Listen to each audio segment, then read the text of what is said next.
Election ಅಧಿಸೂಚನೆ ಹೊರಡಿಸಿದ್ದಾರೆ sir. ಈ ಅಂಕಿ ಸಂಖ್ಯೆಗಳಿಂದ ಜಾಸ್ತಿ ರಾಜ್ಯಸಭೆ ಚುನಾವಣೆ ನಡೆಯುತ್ತೆ, ಸಂಪುಟ ಪುನಾರಚನೆ ವಿಳಂಬ ಆಗುತ್ತೆ ಅನ್ನೋ ಚರ್ಚೆ ನಡೀತಾ ಇದೆ. ಅಲ್ಲ ಇದು ಅದರ ಸೆಲೆಕ್ಷನ್ಸು ಮತ್ತೊಂದು ಇದೆಲ್ಲ ನಮ್ಮ ಅಧ್ಯಕ್ಷರು ಮುಖ್ಯಮಂತ್ರಿಗಳು ಹೈಕಮಾಂಡ್ನವರು ತೀರ್ಮಾನ ಮಾಡ್ತಾರೆ.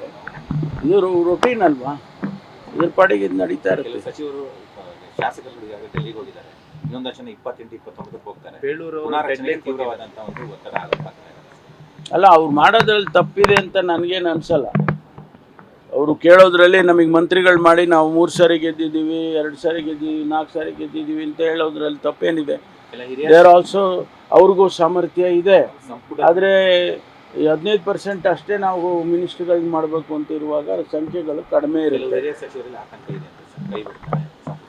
ಇದು ಹೈಕಮಾಂಡಿಗೆ ಬಿಟ್ಟಿದ್ದಲ್ಲ.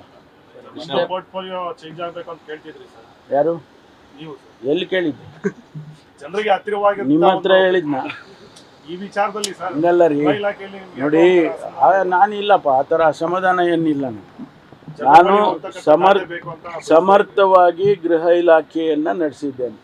8 ವರ್ಷ ಆಗ್ತಾ ಇದೆ.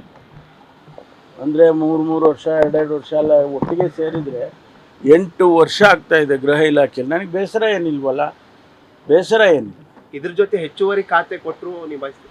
ಏನು ಕೊಟ್ಟರು ನಿಭಾಯಿಸ್ತೀನಿ ರೀ, ಏನು ಕೊಟ್ಟರು ನಿಭಾಯಿಸ್ತೀನಿ. ನೋಡಪ್ಪ, ಏನು ಕೊಟ್ಟರು ನಿಭಾಯಿಸ್ತೀನಿ, ಆ ಸಾಮರ್ಥ್ಯ ನನಗಿದೆ. ಮುಖ್ಯಮಂತ್ರಿ ಸ್ಥಾನ